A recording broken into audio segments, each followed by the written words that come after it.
how do you explain when things don't go as we assume? Or better, how do you explain when others are able to achieve things that seem to defy all of the assumptions? For example, why is Apple so innovative? Year after year after year after year, they're more innovative than all their competition. And yet, they're just a computer company. They're just like everyone else. They have the same access to the same talent, the same agencies, the same consultants, the same media. Then why is it that they seem to have something different? Why is it that Martin Luther King led the civil rights movement? He wasn't the only man who suffered in a pre-civil rights America, and he certainly wasn't the only great orator of the day. Why him? And why is it that the Wright brothers were able to figure out controlled powered manned flight when there were certainly other teams who were better qualified, better funded, and they didn't achieve powered manned flight, and the Wright brothers beat them to it? There's something else at play here. About 3.5 years ago, I made a discovery, and this discovery profoundly changed my view on how I thought the world worked, and it even profoundly changed the way in which I operate in it.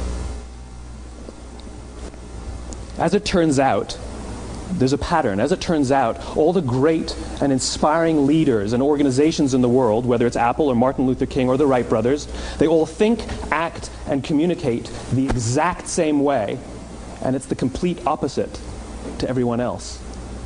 All I did was codify it. And it's probably the world's simplest idea. I call it the golden circle.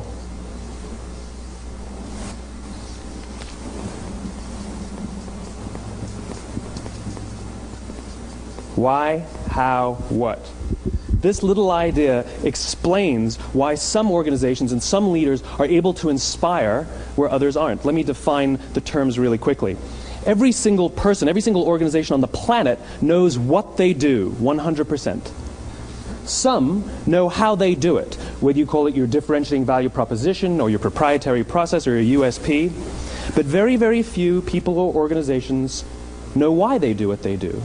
And by why, I don't mean to make a profit. That's a result. It's always a result. By why, I mean what's your purpose? What's your cause? What's your belief? Why does your organization exist? Why do you get out of bed in the morning? And why should anyone care?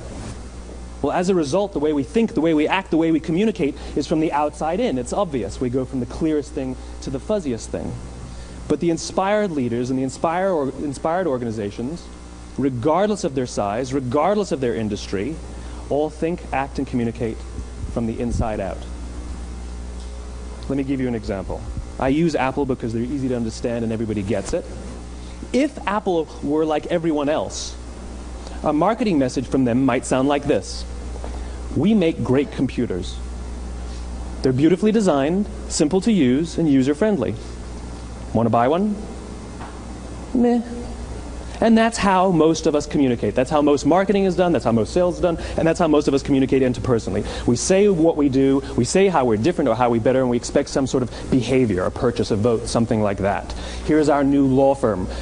We have the best lawyers with the biggest clients. We have, we always perform for our clients, do business with us. Here's our new car. It gets great gas mileage. It has, leather seats. Buy our car.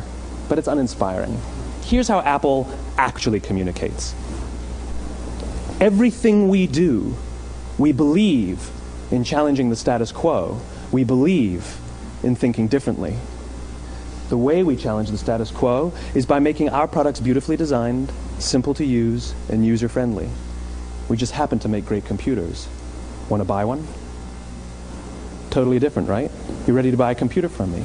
All I did was reverse the order of the information. What it proves to us is that people don't buy what you do, people buy why you do it. People don't buy what you do, they buy why you do it.